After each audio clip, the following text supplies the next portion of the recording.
Is it wrong to raise a hand to a child, especially when they're very young? It is common in the Indian culture, but in the West, there are severe criminal consequences. What if a mother innocently slaps a child? Is that bad? There are a lot of differences between Indian culture and Western culture. And as someone who came from the West and has embraced and been embraced by Indian culture, I'm always very, very careful and very hesitant about value judgments, about good, bad, better, not better. But in this case, I'm going to make a judgment. It is wrong to hit children for any reason, at any age. And I say that not as someone from the West of Western culture, but as someone who has spent a lot of years studying child development. And what we know is it doesn't work. Why do we do it? Let's look at why we do it first. We do it to discipline. We think I have no other option. I had to put this child in line. But what we find is it actually doesn't work. We get, again, like in the other example, at the very best, we get behavior modification. I better fold up my clothes or mom is going to hit me. I better not leave my jacket on the floor or I'm going to get hit. I better do the dishes or I'm going to get hit. Better not talk back or I'm going to get hit. So we get behavior modification.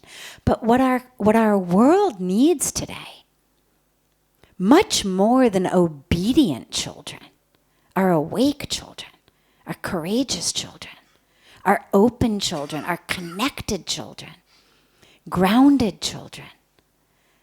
That's what we need for our world. Because if they obey me today because they're afraid I'm going to hit them, tomorrow they get into a situation where someone else is pressuring them to do something, well, they're very likely to do it. Then what you end up with is you've created people who are just obedient. And there are way too many people in the world today collecting obedient people for very wrong reasons and preying on people's obedience.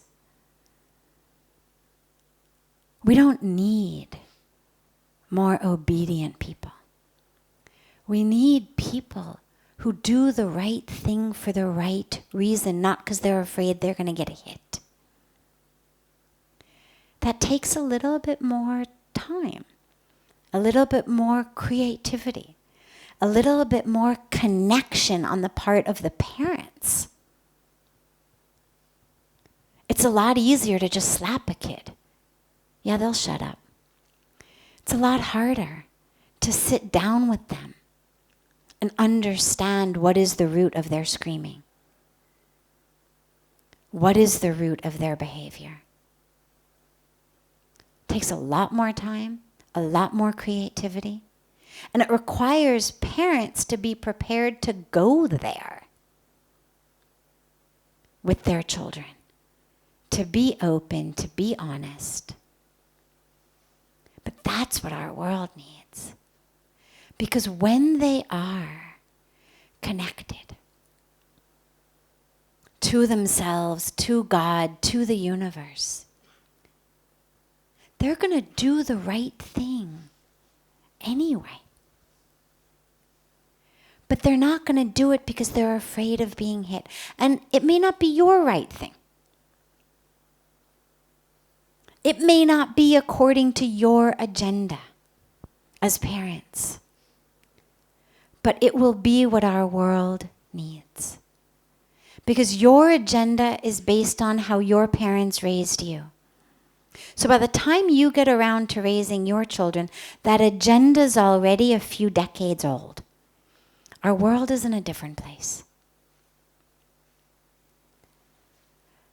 So I do not believe unless the only possible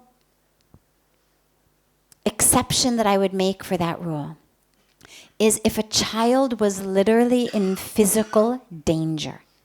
So if you were cooking on the stove, let's say, and your child reached out to touch the hot stove, and you turned and instinctively to get the hand out of the way immediately, you slapped it out of the way, I would say that was okay. But what I would then hope was that you would turn around and say, Beta, or child, I'm so sorry for hitting you. This is very hot. It's going to burn you. Look, give me your little pinky. We're going to get close to it. We're not going to touch it. We're just going to get close and you're going to feel the heat. And so I had to hit you. But I hope I didn't hurt you. I would hope that we have that capacity. But it requires humility. And it requires the courage to look at how we were raised. As much as we love and respect and honor and adore our parents, to also understand that maybe they didn't necessarily do everything exactly right. Just because we turned out okay doesn't mean that it was all exactly perfect. Because that's what you hear a lot. We go through it in schools. We run several free schools. And what we went through in the beginning to get teachers to stop hitting students. And what we were told was, well, I was hit in school. I turned out okay. It's the only way to get kids to behave. No, it's not the only way to get kids to behave. It's the fastest way to get kids to behave. It's the easiest way to get kids to behave. It's the least creative way to get kids to behave. But no, it's not the only way to get kids to behave. And so we always, whether we're parents or whether we're teachers, to me, there is never an excuse, again, other than as the only option to prevent a child from harming themselves worse. Is there any excuse? I don't care if it's the cheek, I don't care if it's the shoulder, I don't care if it's the rear end. There are other ways of teaching our children. But we have to be prepared to spend the time, to have the creativity, to be open, to go there with the children, rather than, I've got to catch my TV show. And then what you will find is we will raise children who are courageous, who aren't afraid that if I don't follow orders, I'm going to get hit.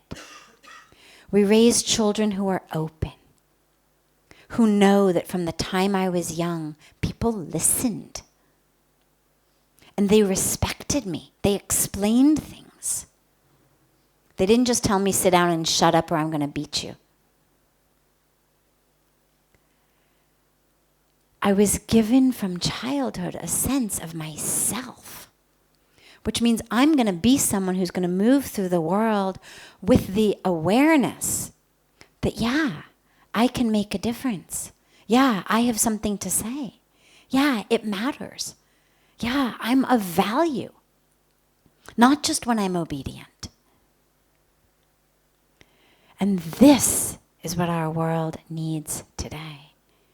Are courageous, open leaders.